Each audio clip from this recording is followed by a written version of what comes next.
Welcome to the Old Time Radio Westerns. I'm your host, Andrew Rhines, and I'm excited to bring you another episode absolutely free.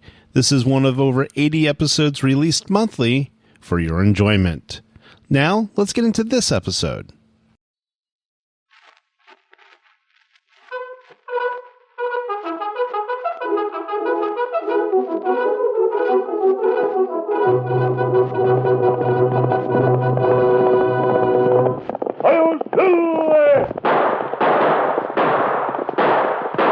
A fiery horse with the speed of light, a cloud of dust, and a hearty Hi-Yo Silver, the Lone Ranger.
His faithful Indian companion, Tonto, the daring and resourceful masked rider of the plains, led the fight for law and order in the early western United States. Nowhere in the pages of history can one find a greater champion of justice. Return with us now to those thrilling days of yesteryear. From out of the past come the thundering hoofbeats of the great horse Silver. The Lone Ranger rides again. Come on, Silver! Let's go, big fellow! Hi-yo, Silver!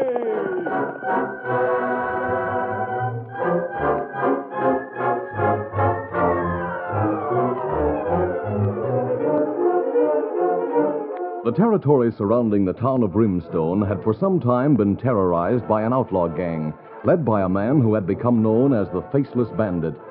This name had been given the outlaw leader because his head and features were completely covered by a black skin-tight covering, seemingly improvised from a black cotton stocking in which two slits were cut for his eyes.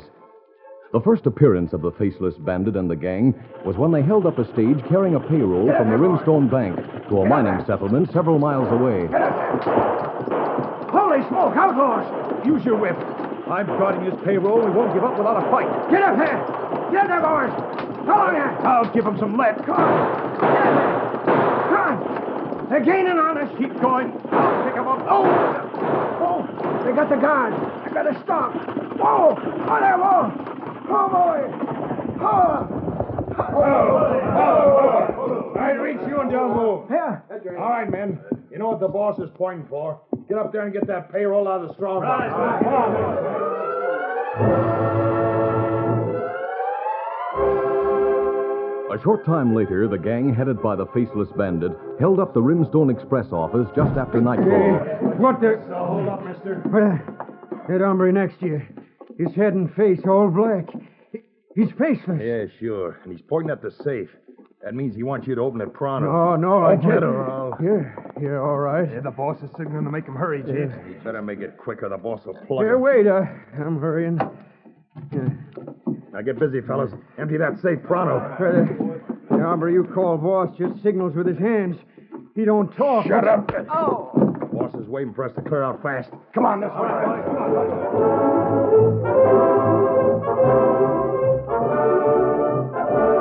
And so it went.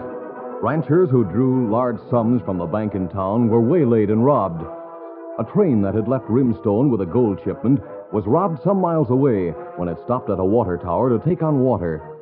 A herd of prize horses disappeared soon after they arrived at a large spread outside of Rimstone. And always came the same report. It was the Faceless Bandit and his gang who did them.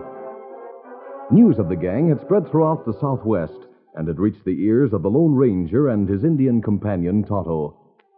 Early one afternoon, they rode the trail through the hills, a few miles from Rimstone, accompanied by the Lone Ranger's nephew, Dan Reed. The masked man was saying, "We'll make camp as soon as we get a little closer to Rimstone, Tonto. Then we'll see what we can find out about the so-called Faceless Bandit and his gang." Golly, how can anyone be faceless? Do you think he really hasn't got a... Oh, no, Dan. From what I've heard, I understand the gang leader wears what seems to be part of a black stocking pulled tightly over his head and face. That right. And them say him never wear hat and have small holes in face covering to see through. Oh. Them say him never speak. Him direct gang by signals with hand. Yes, I know. Because of that, Tonto, I'm almost convinced it's someone who's well known in Rimstone. You mean him not talk? Because him afraid someone no voice, Kimasabi? That's right. But what about the rest of the gang? If they're around town, someone might recognize one of them. Now, that's true. But I feel sure they aren't in town.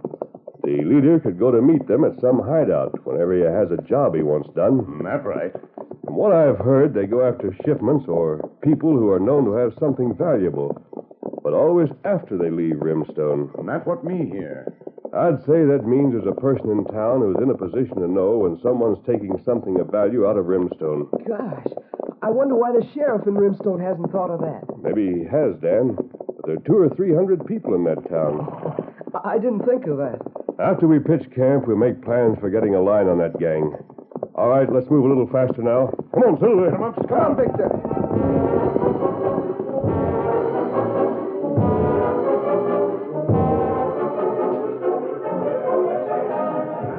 Meantime, in Rimstone, several men stood in a group around the sheriff, while two of them, Will Gorman, the banker, and Dave Gridley, the cafe owner, took turns prodding the lawman with sharp words about his lack of success in finding the outlaws. Seems to me, Sheriff, you should have been able to pick up the trail of that Faceless Bandit and his gang by now. That's right, Sheriff. Getting so everybody around here is getting scared to move out of town with anything worth taking. Hey, bartender, I'm doing the best I can. That hombre everybody's calling the Faceless Bandit is mighty smart. I could suspect most everyone in town and still be wrong. Well, maybe you could try to figure out who's out of town about the time the holdups take place. Well, Gorman, for a banker, you talk like a fool. Folks are going in and out of town all day long. In fact, you were out of town the time that gold shipment was stolen from the train. That's right, I was. I rode over to Stockton on business. For that matter, I was out of town that day, too, remember? That's right, Fiddler. Rode out to look over a spread I was thinking of buying. For that matter, the sheriff himself was out of town on 2 occasions when that gang struck. That's right. Where'd you hide the stocking hood? Yeah, Sheriff. Why don't you own up? All right, go ahead and make fun all you like. But it proves my point.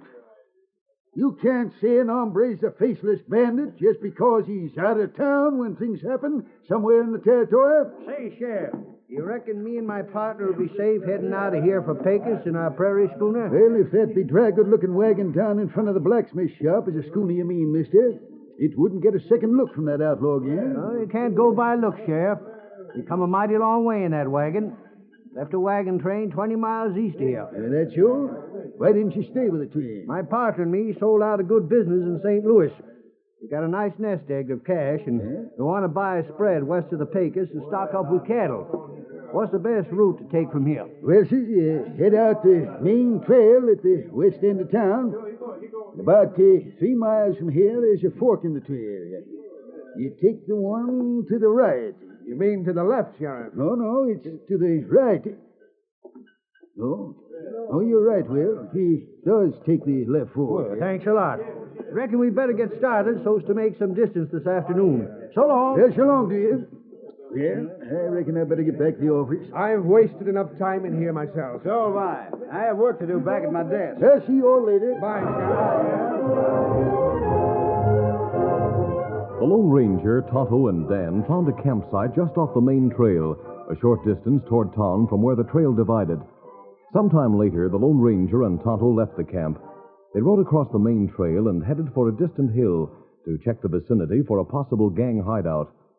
A little later, Dan mounted his horse Victor and rode leisurely out to the main trail.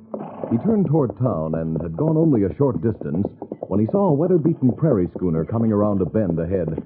One of the men on the driver's seat called out to him. Hey! Hey there, son! Hi! Oh, Victor, oh, boy, oh. Oh there! Oh. Sonny, we're supposed to be coming to a split in the trail somewheres along here. Well, that's right, sir. It's just a short distance ahead. Oh, I wasn't worried about finding it exactly. Oh? What we really want to know is which branch do we take to head for Pecos? I asked in town, but they got me confused by saying first one way and then the other. I'm sure you take the left branch trail, sir. The left. Now that you mention it, they finally did decide it was left. Thanks a lot, boy.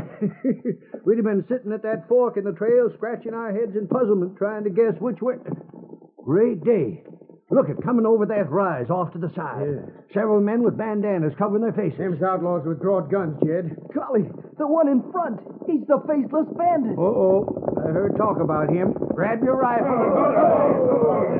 Freeze and I'll reach for your rifles. We got you covered.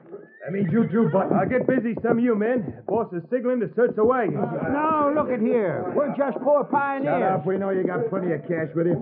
Hurry up, boys. Find that track. While some of the outlaws were searching the wagon, Dan Reed sat silently on Victor and held his hands high. Disregarding the other men after a quick glance, he studied the leader, whose head was entirely encased in a stocking-like covering. Careful training by the Lone Ranger and Tonto had taught Dan to take in details, and the boy quickly made a mental picture of the sinister Faceless Bandit and of his horse. Finally, the outlaws came from the back of the wagon with a small canvas bag. Hey, looks like they found it, Jeff. Good work, fellas. Now throw your rifles down here, you two. Now, wait a minute, mister. You got our cash, but without rifles. Throw 'em, I said. Sure. There's mine. Here's mine, too. Grab those rifles. Let's hit leather and get away from here. All right, come on, hit leather. Steady there, boy. All right, let's go. They're heading off the trail back over that rise where they come from. By thunder, we're turning around and heading for the town to tell the sheriff. Better come along, son. No, you go ahead. I'm going to try and trail them. Come on, Victor. Hey, don't be loco. Come back.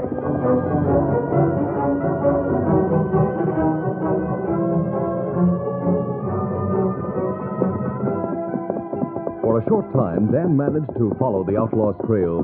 Then he came to a wide, shallow creek where he pulled to a stop. Oh, Victor. Oh, boy. Oh. They got a good start on this fella. They took to the water to cover their trail. Best thing to do is go back to camp and wait for the Lone Ranger and Tonto. Come on, Victor.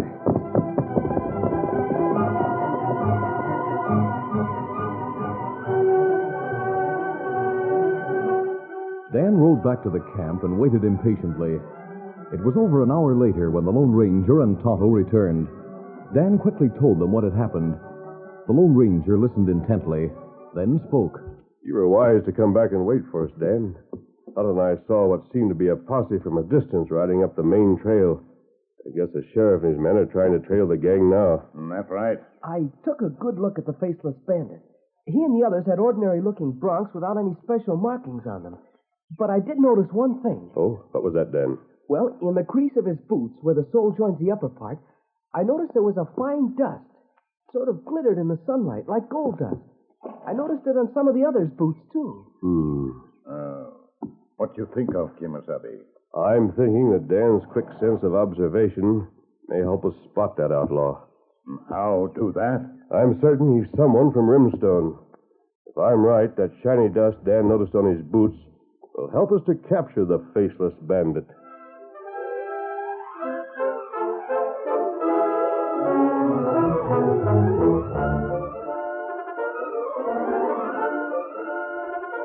The curtain falls on the first act of our Lone Ranger adventure. Before the next exciting scenes, please permit us to pause for just a few moments.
Now to continue.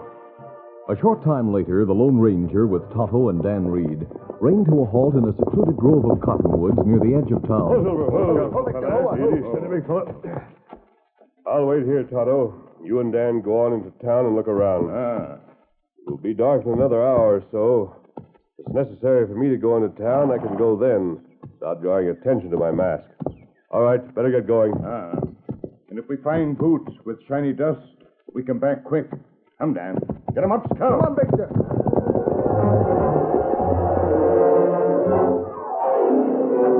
Dan Reed and Tonto left their horses at the hitch rack in front of the general store. Then they sauntered along the street, eyeing the boots on those who passed, and also on those who rode by. Finally, after arranging to meet in front of the general store where the horses waited, they separated. Tonto went to the cafe. He stood at the back and observed everyone who entered. After he'd been there a short time, Dave Gridley, the owner, came from his back office and went to talk to the barkeep. Anyone been looking for me, Jake? No, not that I know of, Mr. Gridley. In fact, I didn't even know you were away from the cafe. I had something to attend to. Went out and came in the back way. I'll be back in the office if anyone wants to see me. Right. Him have shiny gold-looking dust in creaser boots. Me go meet Dan, tell Lone Ranger. Meantime, Dan Reed entered the general store and sat down, saying he was waiting for someone. His keen eyes looked over the boots of all who entered. Then banker Will Gorman came in. Howdy, Mr. Gorman.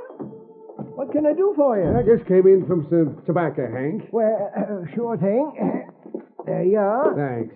Put it on my account. Been out of town? I noticed you just rode up to the hitch rack out front and dismounted. Yes, I have, Hank. An hombre wanted to get a loan on a claim he has, so I went out to look it over. Be seeing you again soon. So long. So long. As soon as Will Gorman left the store, Dan Reed quickly left behind him and went to the hitch rack where Victor and Scout were waiting. He watched as Gorman walked up the street and went into the bank. Then Dan saw Tonto coming toward him. Tonto, I'm glad you didn't keep me waiting. We leave now, Dan. Go meet Lone Ranger. Not talk here. He's Steady, a boy. easy fella. Get him up, Scout. Come on, Victor.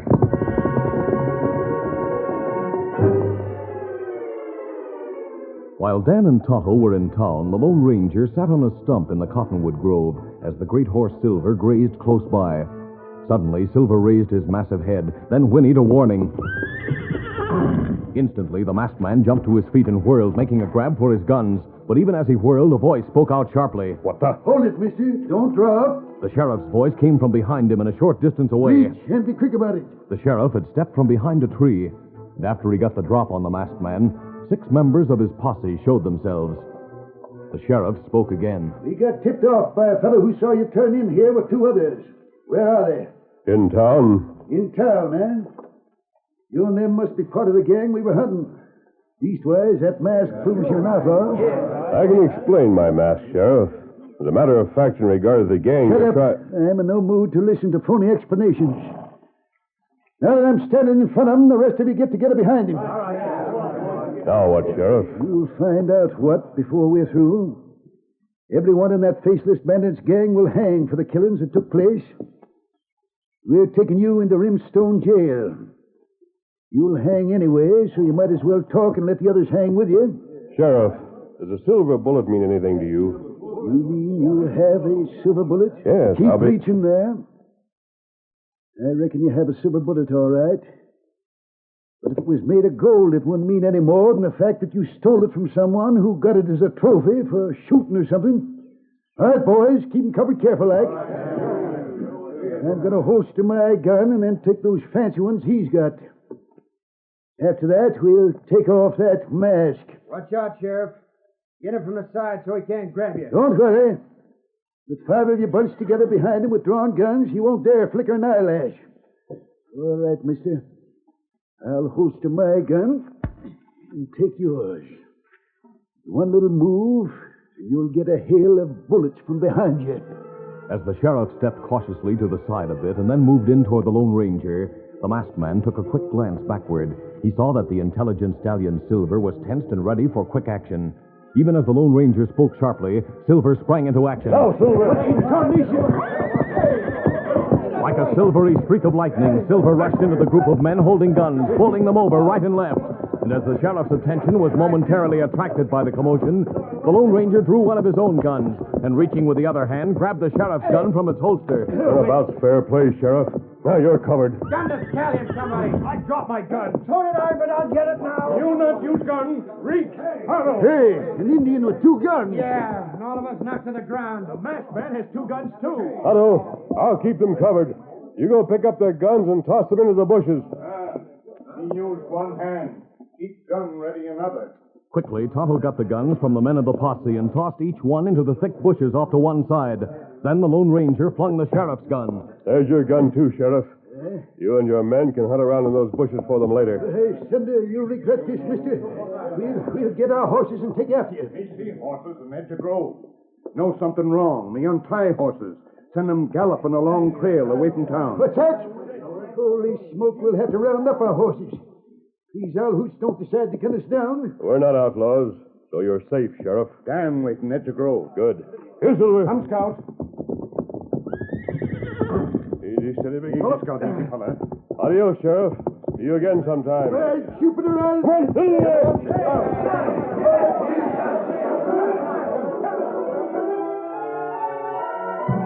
The Lone Ranger and Tonto met Dan on the edge of town, and they cleverly covered their trail back to the camp.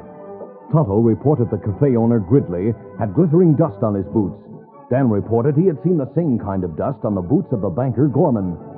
The Lone Ranger detailed a plan to bring the gang leader into the open. Then they rode back toward town. Later, Dave Gridley sat at his desk in his office at the cafe. Hearing a knock at the back door, he got up and, with a gun in hand, went to open it. Oh, Indian holding a kid by the arm. What's the idea? You not need gun. Me bring note, friend. Here. Here, no. You let me You go. stand still. You not get way. I guess it's safe to holster my gun while I read this. Dear boss, you can trust the Redskin. The button was caught snooping at our place. Told the Redskin you'd pay him more for bringing the button to you. Signed, Jeff. Hey, who printed this note? Who's Jeff? What kind of trick is this anyway? Well, him say you remember boy, and you pay plenty cash if me bring him here. By thunder, there's something funny here.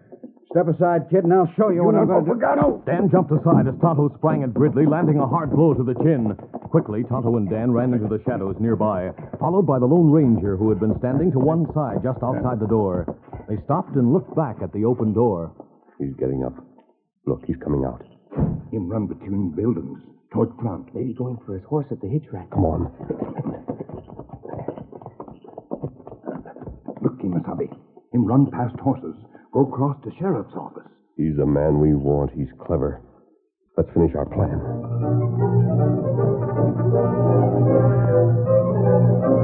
A short time later, Will Gorman, the banker, was given a similar note. He read it, then said, Boys, snoopers like you always get hurt. Bring him over to my desk and hold on to him, Indian. I'll give you some cash. As Gorman opened the top drawer of the desk, Tonto leaned forward and looked at its contents. He saw, among others, one item that was of great interest, a black stocking mask. Gorman looked up and saw him staring, just as Dan blurted out, Hey, there's a canvas bag stolen from the pioneers today. He's the Faceless Bandit. As Dan spoke, Tonto, in a lightning-like move, shoved the boy down in front of the desk, Down there. at the same time pulling his gun. But a gun was already in Gorman's hand as he withdrew it from the drawer. I'll kill you and him too, Indian. Oh, I'm hit. Someone shot through the window. There they are, Sheriff. All right, reach, Indian. You too, son. You got some explaining to do. Hey, Sheriff. Eh? That's the same Redskin that helped the masked man trick us a while ago. Hey, so he is. Now we're getting somewhere. You wait. Nope, I'm not waiting. Yes, you will wait, Sheriff. And listen this time. Masked man again with 2 guns leveled at him. Holding these guns only to keep anyone from making a foolish move. Otto, what about this man Gorman? If Sheriff look in desk drawer, him find black hood of Faceless Bandit. Yes, and he'll find a canvas bag of money stolen from the pioneers today. Catfish, it's just like they said. But Will Gorman, he can't be the Faceless Bandit. He can be, and he is. Sheriff, here's a letter from the Pecos Marshal sent to a Padre friend of mine, asking him to get my help in hunting this outlaw. Great day. This says, will you get the masked man known as the... Holy cats. That's what you meant by speaking of a silver bullet, eh? Yes, Sheriff. But what led you to Gorman? There's a glittering dust in the crease of his boot near the sole. This boy noticed it today when the pioneers were held up. Then you're the brave lad the pioneer told about. The one who went to trail them outlaws. I guess so, sir. We spotted 2 men in town with that dust on their boots. Ridley and Gorman. So that's why they came to me, huh? A shaky old prospector opened a pouch of gold dust today in the cafe and spilled some of it on my boots. You can't pin this on me. Anyone could have planted that hood and things in my Wait a desk. minute. I recollect a couple of old prospectors who dug for months into the side of a hill thinking they'd made a strike. They got a regular cave, and all they got was fool's gold. They threw the dust all over that cave in disgust. That must be the gang's hideout, then. Eh? It explains the glittering dust on Gorman's boots. Hunt and I'll help you round up those outlaws after You did your job grabbing the important one, mister. We'll stick Gorman, the Faceless Bandit, into jail. Then I'll take a big posse and grab the others without much trouble. They won't be expecting anything. We owe you an apology for what happened. Forget it, Sheriff. We'll be nearby until we hear you caught the gang. Let's get back to camp, Otto. Come, Dan. Well, them 3 sure face down the Faceless Bandit, eh, boys? Get Gorman out of here along with the evidence, and we'll grab the others. They'll squeal on one another like a litter of pigs. Look, Sheriff. Why did you change toward that masked man like you did? Who is he, anyway? Well, I wondered why he didn't gun some of us late this afternoon when he turned the tables on us. But now I know. You see, he's the Lone Ranger.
This is a feature of the Lone Ranger Incorporated, created by George W. Trendle, produced by Trendle Campbell Enterprises, directed by Charles D. Livingston, and edited by Fran Stryker.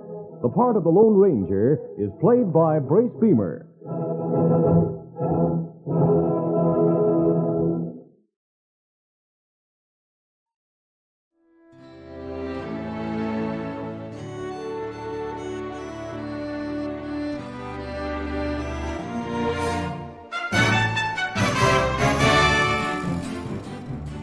This has been a presentation of OTRWesterns.com. and we hope you enjoyed. Please take some time to like and rate this episode within your favorite podcast application. Follow us on Facebook by going to otrwesterns.com/Facebook and subscribe to our YouTube channel by going to otrwesterns.com/YouTube.